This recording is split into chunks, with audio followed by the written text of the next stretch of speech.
ব্রাহ্মণপাড়ায় খাল পুনরুদ্ধারে প্রশাসনের উচ্ছেদ অভিযান। কুমিল্লার ব্রাহ্মণপাড়া উপজেলার মাধবপুর ইউনিয়নের ৬০শালা গ্রামের পদুয়া এলাকায় খাস খতিয়ানের খাল দখলমুক্ত করতে উচ্ছেদ অভিযান পরিচালনা করেছে উপজেলা প্রশাসন। সোমবার ১৭ নভেম্বর জেলা প্রশাসকের নির্দেশে এই অভিযান পরিচালিত হয়। উপজেলা প্রশাসন জানায়, ৬০শালা মৌজার ১ নং খাস খতিয়ানভুক্ত BS ৩০৭৭ দাগের মোট ৭৭ শতকের মধ্যে ১২ শতক খাল শ্রেণীর জমি দখলমুক্ত করা হয়েছে। দীর্ঘদিন ধরে দখলে থাকা বসতঘর ও রান্নাঘর উচ্ছেদ করে দখলমুক্ত করা হয়।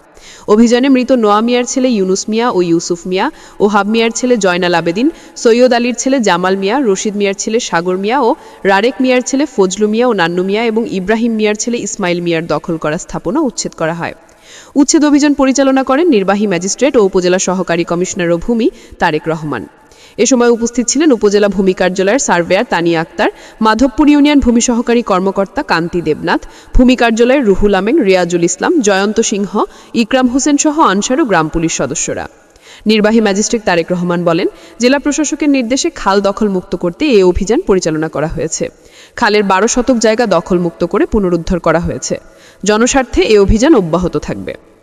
আনোয়ারুল ইসলামের তথ্যচিত্রে নিউজ ডেস্ক, আমাদের বুড়িচং ব্রাহ্মণপাড়া।